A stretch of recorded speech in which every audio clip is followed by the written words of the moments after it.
Il n'a qu'à lire le contenu, puisque j'ai reconnu la plupart.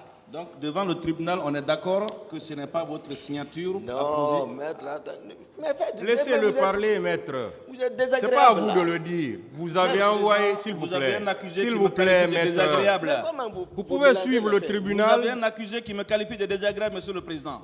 C'est parce que vous ne voulez pas laisser le tribunal Le parler. tribunal admet qu'un accusé traite un avocat de désagréable. Si vous le dites, le tribunal l'admet. Parce que vous ne laissez pas le tribunal parler.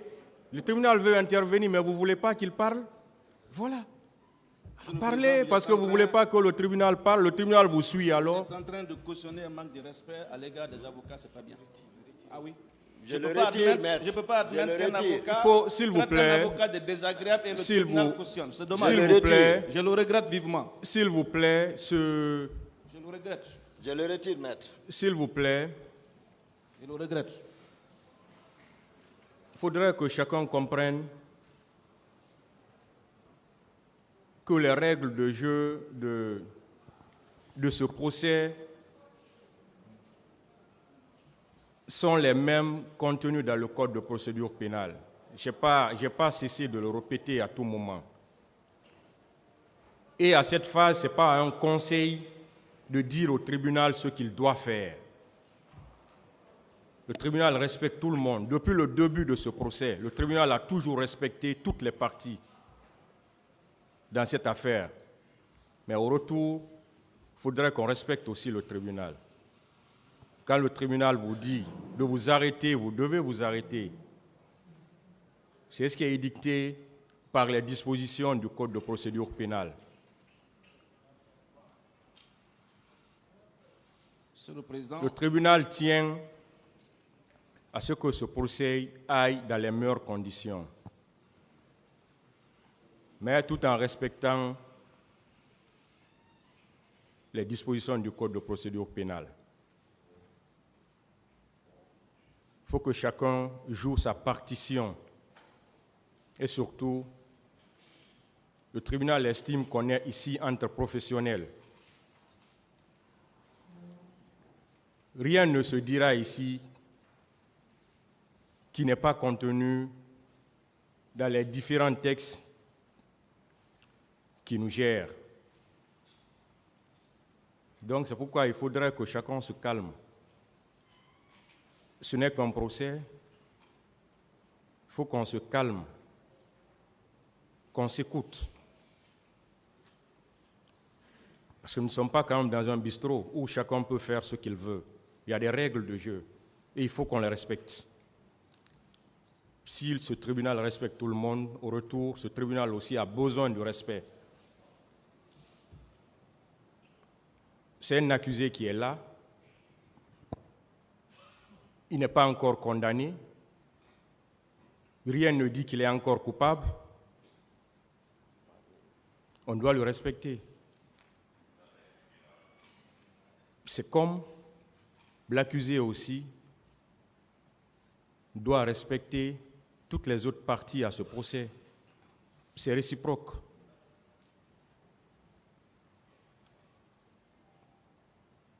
Donc, une fois de plus, il faut qu'on respecte ce tribunal pour qu'on puisse évoluer. Si le tribunal veut que vous vous arrêtez, vous devez vous arrêter. Il faut que vous vous arrêtez. C'est ça la règle du jeu. Parce qu'il est clair que c'est le président qui a la police de cette audience et c'est lui qui a la direction des débats. Donc quand il dit de vous arrêter, vous devez vous arrêter. Si on doit coller maintenant quelque chose à ça, ça tout le monde appréciera parce que l'audience est publique. C'est pourquoi c'est permis à tout le monde de suivre l'audience. Parce que quand on est en train de juger, le public aussi nous juge à travers notre façon de faire. Donc, une fois de plus, il faut qu'on se respecte. Et il faut qu'on respecte les règles qui gèrent ce procès. Monsieur Maître, vous avez la parole pour Monsieur continuer le les Président, questions. je suis respectueux du tribunal. Vous avez la parole, vous n'avez pas à discuter ce que le tribunal a Je ne dit. discute pas, Monsieur Vous le avez la Président. parole Je ne pour poser discute des pas. questions. Si vous ne voulez pas que nous aiguissions dans cette salle, vous pouvez le dire, Monsieur le Président. Mais je Monsieur le comprends Président. honnêtement un manque de respect à l'égard des avocats de la défense. Ça, je ne peux pas tolérer. Je ne peux pas admettre cela, Monsieur le Président. Monsieur le Président, Ça, avez ce la n'est pas parole, du tout Monsieur le normal. procureur. Je ne l'admets pas du tout. Pas du tout. Bien, nous avons la parole. Nous avons la parole. Là déjà. Le ministère public a déjà la parole. Le président. Le ministère public a déjà la parole. On ne discute pas. Hein. Vous savez, moi, je ne discute pas avec vous. Bien.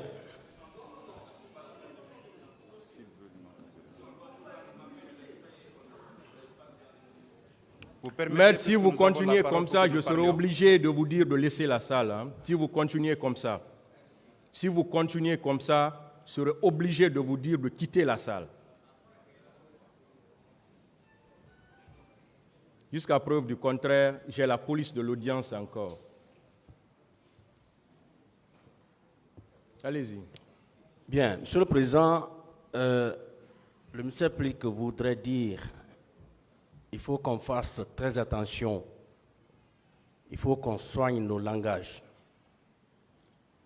Depuis le début de ce procès, il y a eu beaucoup de rappels, aussi bien par votre tribunal que par le bâtonnier. Mais nous avons l'impression, Monsieur le Président, que jusqu'ici, la défense n'arrive pas à comprendre. Et pourtant, vous avez lu les dispositions de l'article 400. Tout le monde a entendu et tout le monde a compris que c'est vous qui avez la pousse de l'audience. Il faudrait bien que toutes les parties à ce procès-là acceptent de respecter le tribunal.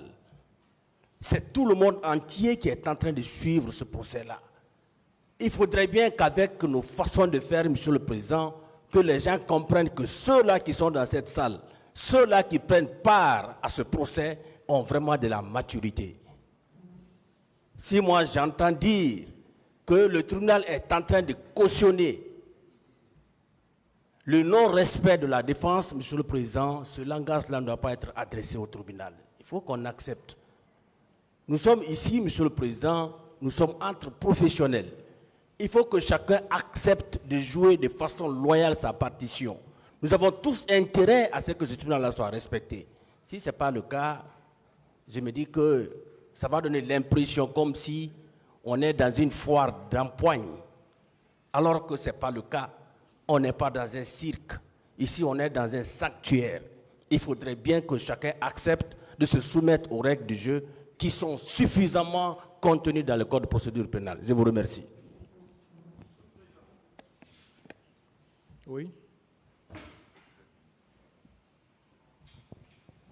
Je vous remercie.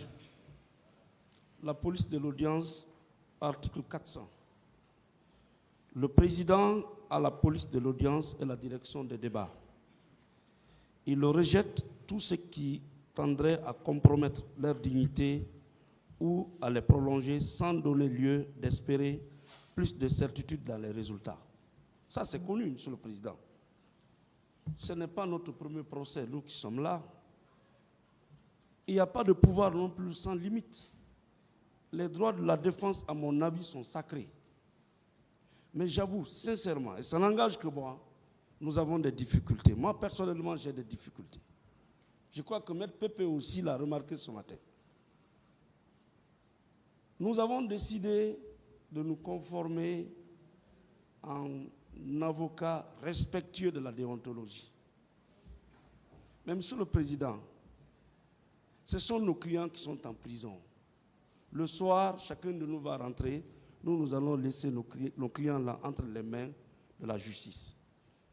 Si nous n'avons pas la liberté, conformément à la loi, c'est difficile. Mais j'ai remarqué que chaque fois que la défense prend la parole, vraiment, il y a une certaine... nous sommes souvent interrompus. On nous retire la parole. On nous demande de poser les questions. Mais nous ne sommes pas à notre premier procès, Monsieur le Président. Et nous savons le respect dû aux cours et tribunaux. Nous n'allons jamais accepter de ne pas vous respecter. Mais l'accusé qui comparaît à la barre de votre tribunal est un accusé qui a trop de liberté, qui prend trop de liberté. Moi, personnellement, j'ai été traité de didon ici, de quelqu'un qui est dans les illusions. Ce matin, il dit à Maître Pépé qu'il est désagréable. Quand nous voulons parler de cela, ça amène l'application de l'article 400? Je ne pense pas. Monsieur le Président, nous voulons compter sur vous. Vous avez la direction des débats, vous avez la police de l'audience, vous avez tous les pouvoirs. Mais c'est le pouvoir qui arrête le pouvoir. Les droits de la défense aussi méritent d'être respectés.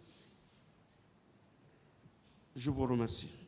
Oui, Monsieur le Président, la partie civile. je voulais ajouter un seul mot. Attendez. Un seul mot, c'est à l'endroit du ministère public. Nous savons que, naturellement, le parquet veille à l'application de la loi. Vous avez entendu tout à l'heure, contrairement à ce que vous avez fait, le parquet s'attaque à la défense, sans rien dire en ce qui concerne l'accusé. Il faut aussi dire à l'accusé de respecter les avocats. Ce propos doit aussi venir du parquet, parce qu'il veille à l'application de la loi. On doit être équitable. Ce n'est pas que la défense qui passe à côté. L'accusé aussi passe à côté. Il ne doit pas dire à un avocat qu'il est désagréable. Cela devait venir du parquet. C'est ce que je dénonce, Monsieur le Président. Je vous remercie. Merci, Monsieur le Président. La partie civile a la parole. Non, attendez. Allez-y. Bien, Le merci. dernier, alors. Merci, Monsieur le Président. Moi, je voudrais dire que dans ce dossier, on est tous là pour que justice soit rendue. Et nous savons que chacun joue son rôle. Le parquet, les avocats. Et dans cette Monsieur le Président, je dis que nous avons toujours œuvré à ce que nos clients et nous-mêmes soient traités au même type d'égalité que les autres. On ne cherche pas à ce que ces débats s'arrêtent. Bien au contraire. Notre vœu, notre souhait est de voir ce procès continuer et dans les règles de l'art. La défense a souvent été indexée comme voulant créer de tumulte, comme voulant boycotter ce procès. Non, Monsieur le Président. On vous doit tout le respect. Nous vous respectons, Monsieur le Président. Et je pense que depuis le début, si vous constatez que certains, par moment, ne prennent pas la parole, c'est parce que nous voulons que le débat évolue, avance. Alors, si le parquet pense que la défense passe souvent à côté, non, Monsieur le Président, pas du tout. Et que ce soit les accusés, que ce soit les parties défenderesses ou civiles, ce que nous demandons, c'est la courtoisie réciproque de part et d'autre, Monsieur le Président. On est tous humains avant d'être là. Les accusés y compris. Et nous tenons à les respecter. Et nous voulons, Monsieur le Président, que ça soit réciproque. On ne demande que ça. Je vous remercie, Monsieur le Président. Monsieur le Président, vous permettez que je revienne pour 2 mots? Pour 2 minutes. Ok, allez-y. Après, on va... Avant. Merci, Monsieur le Président. Honorable assesseur, en fait, le point nodal, c'est vraiment par rapport aux différentes phases du procès pénal que nous connaissons tous. Le fait est que, vous l'avez dit, à chaque fois qu'il s'agit de poser des questions, il va falloir que nous nous limitions exclusivement à poser des questions sans commentaire. Tout le problème est né de ceci. Il faudrait que nous sachions tous raison garder. La courtoisie, elle doit être de mise entre tous les acteurs que nous sommes. Nous autres partis, nous nous devons respect mutuel entre nous Et nous devons du respect pour ce tribunal et vice-versa. Vous avez tout de suite lu les dispositions de l'article 400 qui, ma foi, vous donne à vous et à vous seuls la police de l'audience et la direction des débats. C'est donc sur la base de cette disposition que vous donnez la parole à nous autres partis et vous nous la retirez quand ce que nous disons ne cadre pas avec l'actualité du moment. Il s'agit bien de poser des questions et bien que les avocats de la défense, les parquetiers que nous sommes et les parties civiles, les avocats de la partie civile, que nous nous focalisions uniquement sur cela. Quand il s'agit de développer autre chose, nous, côté ministère public, nous avons des réquisitions à présenter. Le moment viendra où nous ferons nos commentaires. Il en est de même pour les autres parties qui vont plaider devant cette juridiction. Et donc, je dis que cette disposition, vous ne la partagez pas avec nous autres. Vous êtes le président. C'est la loi qui vous confère cette attribution légale-là, et donc vous devez l'exercer en toute plénitude. Nous sommes partis, bien qu'étant partie principale à ce procès, mais nous sommes partis. Il vous est arrivé de nous retirer la parole, il vous est arrivé de nous demander de nous taire, il m'est même arrivé de retirer un propos qui n'était pas bien approprié par rapport à une discussion que nous avons eue préalablement. Donc, que les uns et les autres sachent raison garder, que nous respections tous la volonté de la législature à l'article qui vous a donné plein pouvoir à l'article 400 par rapport à la direction, la police de l'audience et à la direction des débats. Je vous remercie. Oui. Je vous remercie, Monsieur le Président. Je prends la parole parce que la question concerne un avocat. Lorsqu'un accusé prononce des propos déplacés à l'égard d'un avocat, quel que soit le bord qu'occupe cet avocat, ça interpelle tous les avocats. C'est pourquoi je prends la parole. Je crois avoir entendu le commandant Diakité dire qu'il retire le mot. Ça veut dire qu'il reconnaît avoir prononcé ce propos qui est vraiment déplacé. Je voudrais l'informer que ici, ce sont les avocats qui doivent retirer et les accusés doivent tout simplement présenter des excuses. Et c'est pourquoi, Monsieur le Président, pour clore cet incident, je souhaite que vous ordonniez à M. Diakité de présenter des excuses à notre confrère pour que nous puissions continuer. Je vous remercie. Bonjour et bienvenue à tous, bienvenue dans cette nouvelle vidéo. Et aujourd'hui, je voulais très bien qu'on parle du procès du 28 septembre. Il y a maintenant quelques semaines de cela que ce procès a commencé. Et cet incident que vous venez de voir vient de se passer aujourd'hui au tribunal de la Guinée.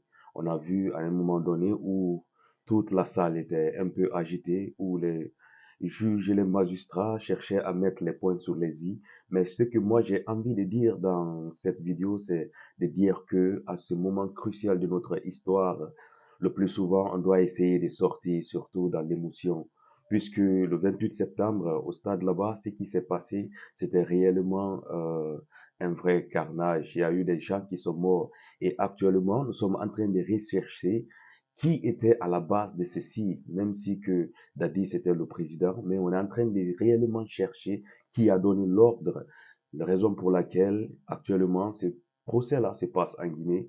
Et ce qu'il faut dire, c'est que voilà, c'est une première que des trucs comme ça se passent en Afrique.